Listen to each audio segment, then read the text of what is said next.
여러분들, 그래서 모집단을 잘 대표하는 표본을 추출하기 위해서는, 자, 뭐가 필요합니까? 바로 무작위 표본이라는 게 필요합니다. 자, 이른바 랜덤 샘플이라는 게 필요합니다. 자, 랜덤 샘플. 우리가 사실은 그 임상 현장에서 재활과학 연구를 진행하다 보면, 무작위 표본 추출로 진행되지 않는 경우가 거의 다수예요. 예. 그래서 연구들 제가 이제 저도 이제 여러 학회에서 학술지에서 이제 그 논문 심사들을 하다 보면 이런 문구가 많죠. 우리가 편의 표본 추출에 의해서, 편의 추출에 의해서, 편의 수집에 의해서 라고 이제 표기하는 경우가 많은데, 그렇게라도 표기해주면 그나마 낫습니다만 거의 대부분의 실험 연구들이 사실은 무작위 표본에 의해서 추출하지 않아요. 사실은 우리가 어떠한 것도 뭐 추출하는 거에 대한 표본 추출이 그 굉장히 중요한 과정임에도 불구하고 이런 것들을 생략하는, 관심이 없는 경우가 많죠. 자, 무작위 표본이라는 게 뭐냐? 연구자의 주관이나 선입견이 표본 추출에 전혀 개입되지 않도록 해서 우연의 원리에 의해 각 단위가 추출된 표본을 우리는 무작위 표본이라고 합니다. 자, 여기서 핵심이 뭡니까? 연구자의 주관이나 선입견이 전혀 개입되지 않는 거예요. 한번 예시를 들어보겠습니다. 이게 지금 애니메이션이 답이 다 나와서 좀 재미가 없는데요. 자, 제가 무작위 표본을 추출하기 위해서 어느 초등학교 학급에서 초등학생의 수영 어휘력을 조사하려고 해요. 자, 초등학생이 어휘력을 얼마나 알고 있는지를 조사하려고 합니다. 30명의 학생 중에 5명을 무작위로 추출하게 되면 어떨까요? 여기저기서 골고루 5명을 추출한다면 여기저기서 얼핏 보면 무작위 표본 추출 같죠? 여기 답이 나와 있죠? 사실 이거는 무작위 표본 추출이 아닙니다. 자, 왜냐하면요. 무작위 추출은 모든 학생들이 추출될 확률이 같아지도록 추출하는 방법을 우리가 무작위 표본 추출이라고 합니다. 자, 우리가 여기저기서 골고루 뽑는 경우에는 자, 보통 보면요. 일반적으로 먼저 교실 한쪽 구석의 학생이 뽑히는 경우에 다음에 뽑힌 학생의 부근의 학생이 상대적으로 확률이 줄어들죠. 자, 여러분들 사람의 심리가 1분단부터 4분단이 있으면 1분단 뽑고 그 다음에 뽑을 때는 바로 근처에 사람 안 뽑잖아요. 무작위로 뽑을 때 그런 약간 심리가 들어가요, 실제로. 그래서 진정한 무작위 표본 추출은 뭐냐 하면 1번부터 30번까지의 번호를 부여해요, 사람들에게. 자, 그 다음에 상자에 담아서 이거를 잘 섞어가지고 5번 제비 뽑기를 하는 거죠. 자, 이게 바로 무작위 표본의 가장 기본적인 개념이 바로 난수표가 되겠습니다. 난수표. 자, 랜덤 넘버 테이블이라고 합니다. 자, 요즘은 좀 그런 게 적은데 우리가 한 10년 전만 해도 통계학 관련된 그 책을 사시게 되면 제일 뒷장에 난수표라는 게 있었어요. 자, 이게 이럴 때 사용하는 거예요. 자, 이렇게 무작위로 그 이런 번호를 부여할 때 사용하는 난수표라는 게 있죠. 자, 이렇게 하셔야 되는 겁니다. 난수표라는 거 직접 만드실 필요 없이 그 SPSS에도 난수표를 부여하는 게 있거든요. 클릭 하시면 그렇게 하시면 여러분들이 무작위 표본을 할 수 있는 거예요. 자, 두 번째는 실험에서 실험 대상을 무작위로 선택하는 경우를 한번 가정해 보겠습니다. 자, 널리 사용되는 전통적인 진통제하고 새로 개발된 진통제가 있어요. 신약이 있어요. 이 효능을 비교하기 위해서 제가 10마리의 쥐를 대상으로 실험을 했습니다. 자, 이때 어떤 쥐들에게 어떤 진통제를 무작위로 투여하려고 했습니다. 그래서 자, 무작위 투여를 하려고 연구원이 자, 10마리의 쥐를 상자 속에 가둬놨어요. 그러면서 휘적 휘저었습니다. 손으로. 그래서 먼저 잡힌 5마리를 그 기존 진통제로 부여하고 남은 5마리에게 새로운 진통제를 투여했습니다. 자, 이 경우에 무작위 표본 추출이라고 볼 수 있을까요? 자, 흔히 쥐실험 연구에서 이런 걸 또 사람들이 무작위 표본 추출로 오해하는 경우가 많습니다. 이 경우에 무작위 표본 추출이라고 얘기하기가 어렵습니다. 결과가 나와 있죠. 자, 왜냐? 자, 날쌘 쥐들은요, 상대적으로 둔한 쥐들보다 안 잡혀요. 통에 넣고 휘적 하게 되면 똘똘한 놈들은 안 잡히죠. 이거 공정한 실험이 되지 못합니다. 역시 이 경우에도 여러분들 10마리의 쥐들의 꼬리표를 달아주면서 난수표의 개념을 넣어서 추출해야 됩니다. 난수를 5개 추출해서 랜덤하게 예, 그룹을 할당하지 않으면 이것을 우리가 무작위 표본이라고 엄격하게 얘기가 어렵다는 거죠. 이 너무 깐깐하지 않습니까? 라고 얘기할 수 있는데 우리가 아주 질 높은 저널에 논문을 토구하시게 되면 예, 이런 지적들 상당히 많이 나와요. 예, 무작위 표본했느냐? 자, 무작위 표본의 절차를 구체적으로 써라. 구체적으로 썼는데 그 사람들이 생각하는 랜더마이즈가 아니면 무작위 표본이 아니면 리젝하는 경우들도 상당히 많습니다. 자, 그래서 우리가 이론적으로는 반드시 알아둬야 될 것 같습니다.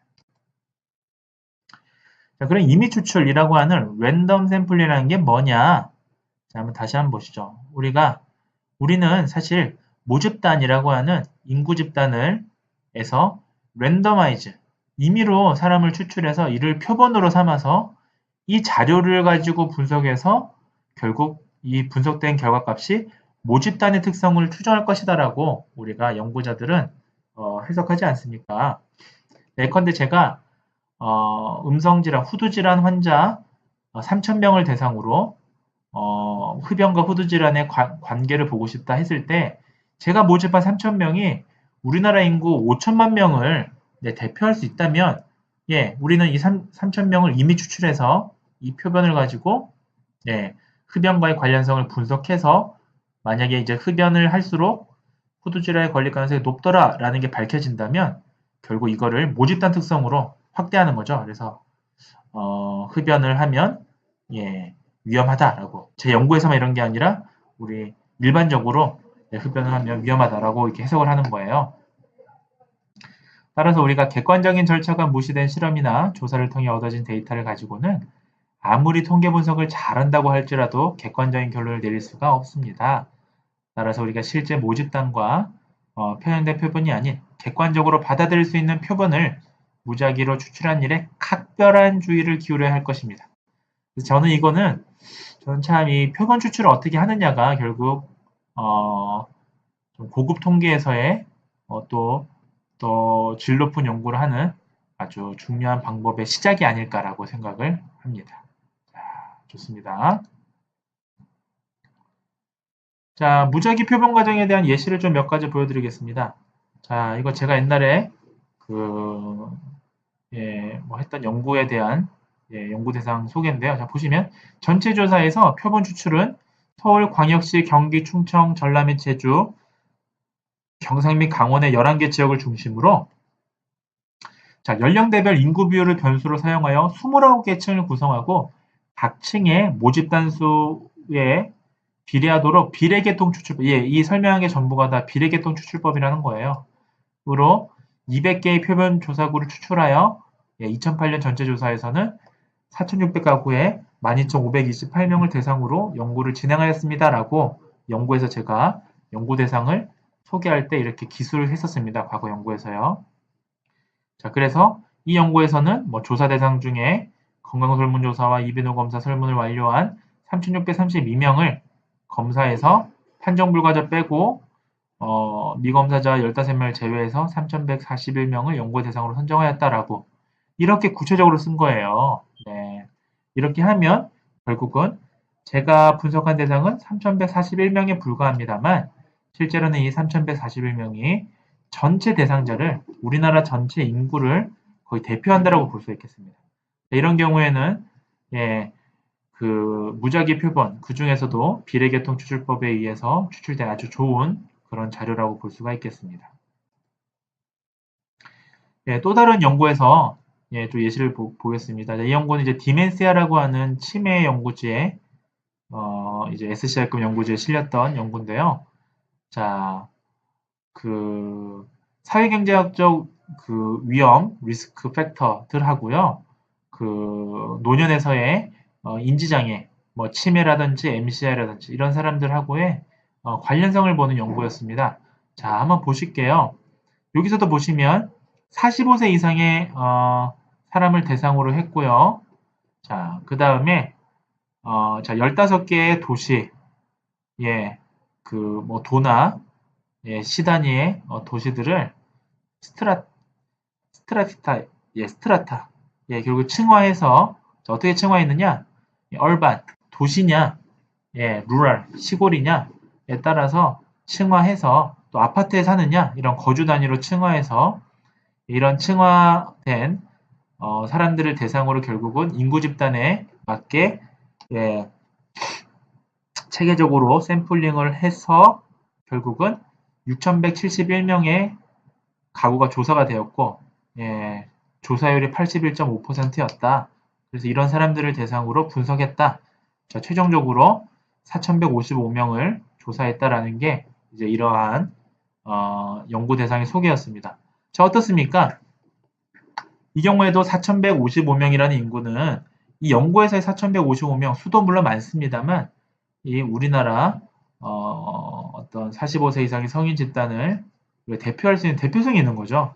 네, 왜냐하면 층화법은 추출했을 뿐만이 아니라 아주 무작위로 랜덤하게 추출했으니까 예, 아주 대표성 있는 표본이라 볼 수 있는 거죠. 자, 이런 데이터로 분석한다면 이런 결과값을 우리가 인구 집단의 모집단의 결과값으로 해석을 할 수가 있는 겁니다.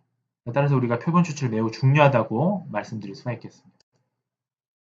자, 모집단과 표본의 중요성을 다시 한번 말씀을 드리겠습니다. 자, 모집단 전체를 대상으로 조사하는 게 사실상 불가능하기 때문에 자, 그리고 많은 시간과 비용이 소요되기 때문에 우리는 일정량의 표본을 추출해서 그것을 실험 또는 조사 대상으로 삼게 되죠. 결국 정리하면 실제 알고 싶은 거는 제 연구에서의 표본의 값이 아닌 거예요. 자, 모집단의 값인 거예요. 결국은. 자, 그러니까 무슨 말이냐면 제 연구에서의 어떤 평균값이나 이런 결과값만을 얘기를 하고 싶으면 실은 통계라는 걸 쓸 필요가 없습니다. 그냥 제가 조사한 사람들이 이랬다라고 하는 그냥 보고 정도가 되겠죠. 근데 우리가 굳이 유의 수준 뭐 이런 걸 해석하면서 여러 가지 통계 검정을 쓰는 거는 제 연구값이 아니라 제 연구에서의 표본값을 가지고 모집단을 추론을 하는 거잖아요. 자, 그래서 네, 우리가 실제 알고 싶은 거는 모집단에 대한 값입니다. 자, 그래서 표본에서 구한 값을 이용해서 우리가 궁금해하는 모집단의 값을 유추하는 걸 우리가 추론이라고 얘기하고요. 결국은 우리가 이런 추론을 잘 하기 위해서는 예, 모집단을 잘 표본 추출하는 게 중요하겠다라는 말씀을 길게 좀 드렸습니다. 자, 그 다음에 표본 오차라는 게 있습니다. 자, 우리가 아무리 일차적으로 우리가 모집단에서 모집단을 대표할 수 있는 표본을 잘 추출하는 게 굉장히 중요하다고 제가 여러 차례 강조를 했는데요. 아무리 대표성 있는 표본을 아무리 체계적으로 무작위 표본을 이용하고 뭐 비례계통 추출법을 이용해서 추출하더라도 실은 오차라는 게 생길 수밖에 없습니다. 왜냐하면 모집단을 전체를 다 조사한 게 아니기 때문에 예, 모수와 표본 통계량 사이에 어쩔 수 없이 생길 수 있는 오차를 우리가 표본 오차라고 합니다. 자, 이 표본 오차는 줄일 수가 없어요. 그래서 오차라고 하는 겁니다. 어쩔 수 없이 이거를 가정하고 우리가 연구를 사용하는 거죠. 자, 그래서 표본 오차는 아무리 표본을 크게 해도 전수조사를 하지 않는 이상 계속 존재하게 되는 그러한 오차 값입니다. 자, 이거는 어떻게 하면 줄일 수 있냐면요. 그나마 조금 줄일 수 있는 방법은 표본의 크기를 크게 하는 거예요. 그래서 제가 모집한 대상 수가 100명일 때보다 1000명일 때, 10,000명일 때 표본 오차 값이 자연스럽게 줄어듭니다. 자, 따라서 두 가지를 강조하다면 여러분들 표본 오차는 줄일 수가 없으니까 가급적이면 샘플 대상 수는 많은 게 좋겠고요. 그 다음에 샘플 대상 수가 많은 것보다 더 중요한 거는 제가 모집한 대상 수가 무작위 표본에 의해서 모집단을 대표할 수 있는 대표성 있는 집단을 추출하는 게 좋습니다. 그래서 우리가 100명을 가지고 연구를 하더라도 이게 대표성 있는 집단의 100명을 통계 검정하는 거랑 3,000명을 대상으로 하더라도 이 3,000명이 제가 그냥 수집하기 편한 사람들만 수집한 거랑은 예, 이 연구의 질이 완전 다른 거죠. 자, 그렇습니다. 자, 이제 마지막으로 통계적 추론에 대해서 좀 설명을 드리겠습니다. 자, 우리가 통계적으로 추론하는 과정은 결국은 표본에서 얻어진, 자, 제가 제 연구에서의 대상에서 얻어진 결과를 기초로 모집단에 대한 결론을 이끌어내는 과정을 우리는 추론이라고 합니다. 통계적 추론이라고 합니다. 자, 그래서 이제 표본 평균이라는 걸 통해서 추정량을 이용하게 되는데요. 이용하는 방법이 세 가지입니다. 자, 하나는 점 추정이 있고요. 또 다른 하나는 구간 추정이 있고, 또 다른 하나는 가설 검정이 있습니다. 자, 먼저 점 추정은 모수에 대한 한 개의 수치로 이걸 추정하는 방법입니다. 자, 한 개의 수치, 대표적인 게 평균이죠. 표본 평균. 이런 걸 통해서, 자, 평균이 어떻다라는 걸 통해서 이 집단에 대한 수치를 근사적으로 추정할 수가 있습니다. 자, 그 다음에 구간 추정이라는 게 있습니다. 자, 여러분들, 자, 이건 뭐냐면요. 일정한 확률 범위 내에서 모수의 값이 포함될 가능성이 있는 범위로 추정하는 방법인데, 여러분들 혹시 신뢰 구간이라는 표현 들어보셨나요? 신뢰 구간. 좀 생소하시다고요? 혹시 러지스틱 리그레이션 이런 거 아마 분석 돌린 경험이 있으신 분들은 신뢰 구간이라는 표현 잘 익숙하실 겁니다. 95% 신뢰 구간. 이런 걸 제시하게 되어 있거든요. 러지스틱 리그레이션에서는요. 이렇게 확률 범위 내에서 이 값의 모수의 값을 추정할 수 있는 신뢰성이 있느냐 없느냐를 얘기하는 방법도 있습니다. 나중에 러지스틱 리그레이션 얘기할 때 살펴보도록 하겠습니다. 자, 세 번째는 가설 검정입니다. 자, 모집단의 특성에 대한 가설을 표본에서 얻는 정보와 비교하여 검토하는 방법입니다. 우리가 사실은 제일 많이 쓰는 방법이 가설 검정이에요. 자, 우리 연구자들이 통계적 추론을 하는 가장 대표적인 방법이 바로 가설 검정입니다. 자, 그러면 가설 검정을 어떻게 하느냐? 거기에 대해서 간단하게 말씀을 좀 드리겠습니다. 자, 그 전에 왜 연구에서는 가설 검정 방법을 사용할까요? 자, 가설이라는 게 이런 거예요. 연구가설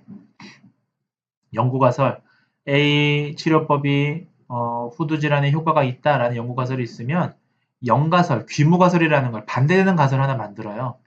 자, A 치료법은 후두 질환에 효과가 없다라고 하는 반대되는 가설, 이걸 연가설이라고 합니다. 또는 귀무가설이라고 합니다.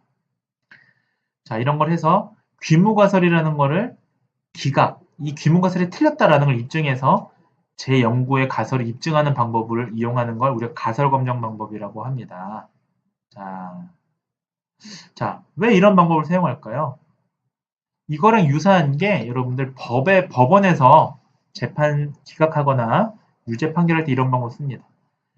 지금은 좀 오래된 영화가 됐고요. 또 이미 이제 범인이 밝혀지긴 했는데 혹시 이태원 살인 사건이라고 아세요?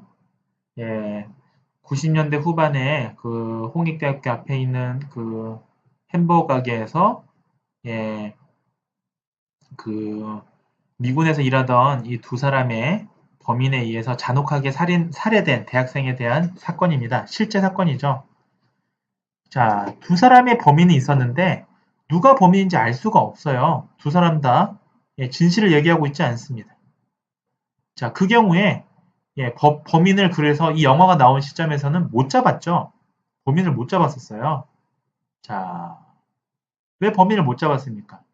법원에서는 무죄 추정 원칙에 따라서 자, A가 범인이 아니라는 증거를 채택을 해야 A가 범인이라는 증거를 기각하는 거예요. 이런 방법을 씁니다. 무슨 말이냐면 A가 범인이 아니라는 증거를 A는 범인이 아니야 라는 게 기각되지 못하면 그러니까 연가설처럼 만드는 거죠. 자, A가 범인이 아니야 라는 사실을 우리가 이건 A가 범인이 아니라는 사실을 기각하지 못하면 A가 범인이 되는 거예요. 자, 이런 식으로 합니다. 자, 이런 식으로 합니다. 자, 이러한 가설 방법을 사용하는 거, 우리가 전통적으로 서구권에서는 이런 식으로 과학적인 검증을 해왔던 겁니다, 실은. 이 재판이라는 것도 사실 우리가 미국법이나 유럽법, 독일법이나 프랑스법에 근간되어 있는데 이런 유럽 사람들은 사고방식이 이랬던 거예요.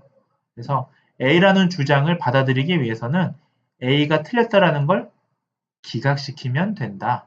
만약에 A가 틀렸다는 걸 받아들이게 되면 A는 틀린 게 되는 거죠. 자, 이러한 방법을 씁니다. 가설검정이라는 방법. 그래서 그러다 보니까 나오는 개념이 자, 연가설이라는 자, 그러다 보니까 연구가설이라는 개념이 등장하고요. 이거와 반대되는 대립가설인 연가설 또는 귀무가설이라는 개념이 대립되는 거예요. 그래서 우리가 연구 쓰시면 연구 가설은 다음과 같다. 연구 가설 1, 뭐 이런 식으로 이제 그 학위 논문 같은데 제시가 돼 있잖아요. 그리고 이런 연구 가설을 채택하려면 이 연가설을 기각하면 되는 거죠. 반대되는 가설. 치료법이 효과가 있다라는 걸 검증하려면 치료법이 효과가 없다라는 걸 기각하면 되는 거예요. 자, 이러한 방법으로 연구라는 게 이루어진다라고 하시면 되겠습니다. 자, 각각의 점추정의 예에 대한 함수가 있고요. 제가 시간 관계상 이거를 다 언급하진 않겠습니다. 자, 이렇게 하는 경우가 있고, 구간 추정 방법은 신뢰 구간을 이용합니다. 그래서 보통 95% 신뢰 수준을 이용하는데, 자, 함수는 이와 같습니다. 자, 함수 설명하면 좀 사람들이 어려워하기 때문에 제가 함수는 좀 넘어가겠습니다. 자, 그래서 오늘 배웠던 내용들, 결국은 우리가 통계 검정을 하는 데 있어서 연구 설계를 하는 데 있어서 가장 기초적인 내용들이라 볼 수가 있겠습니다. 그래서 오늘 우리는 무작위 표본 추출이 중요하다는 말씀을 드렸고요. 자, 실험 연구든 조사 연구든 모집단을 대표할 수 있는 그러한 대표성 있는 표본을 추출하는 것이 매우 중요하다는 말씀을 드렸습니다. 자, 그리고 우리가 그 연구 가설을 채택하는 방법, 그리고 연가설을 기각해서 연구 가설을 채택한다라는 그런 가설 검정 방법에 대해서도 이번 시간에 말씀을 드렸습니다. 여러분들이 이러한 내용들을 잘 또 이해하셔야 앞으로 그 대학원 생활 동안에 접하시는 연구들을 쉽게 또 이해할 수가 있는 겁니다.